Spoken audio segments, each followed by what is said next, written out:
When I was 19 weeks pregnant, I went for an anatomy scan, and the doctor told us that our daughter had spina bifida. The next morning, when she was about 16 hours old, she was transported to Children's Hospital, and she went through a very heavy surgery to close her back.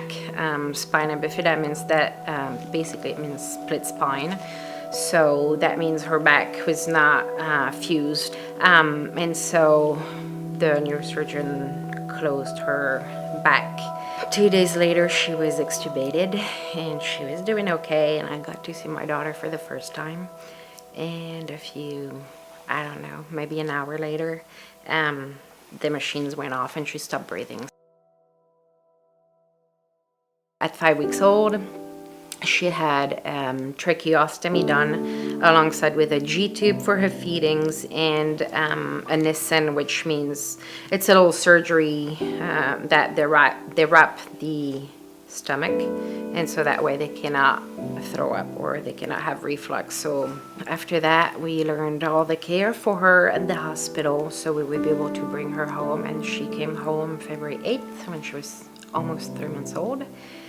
And we had nursing through my insurance, which was great, and but it was only providing so many hours. The problems in Texas or maybe in the USA, I don't know, with the legislation, everything that you get for the care of your children, you have to work really hard to get it. You have to wait for a long time. You have to make a lot of calls, and it should not be this way. Once you get out of the hospital with your baby, you have a lot to do. You're very tired. You're very stressed. So it should not be this way.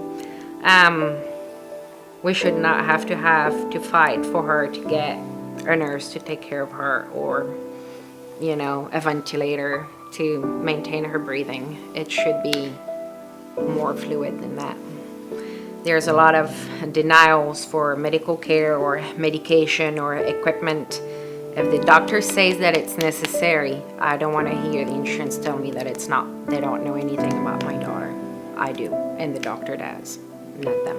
Like all parents, I want the best doctors for my daughter, so I don't want them to tell me no because she does not have this or that group or paper or insurance. So could be better.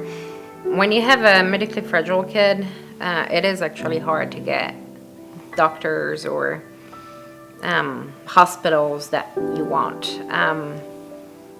Example, I'm trying to find a new pediatrician for my daughter, but everybody that I call, they either don't take her insurance or they do not take her Medicaid. There's always something that they don't take. It's really frustrating to call a great doctor that, you know, the reputation, and yet they tell you, well, we can't see you because you don't have this paper, but if you would change for that paper, well, no, I can't. So it's very frustrating to not be able to see the doctors that you want. If it was the perfect system, what would it look like? It would look like me going home and not having to stress about wondering if I'm gonna get the care that she needs, if I'm gonna get the medication that she needs, if her equipment's gonna be approved, her oxygen bottle's gonna be approved or not. I should not have to wait for weeks or call my representatives or call the insurance, then call Medicaid to see what's going on and why it has not been approved. Everything should be more fluid. People should do their job, and insurance should not question the doctors like they do. I'm gonna give you an example. My daughter cannot breathe, so she's on a ventilator. And insurance denied her pulse oximeter. So they said that she does not need a pulse oximeter, which is what measures her oxygen and her heart rate.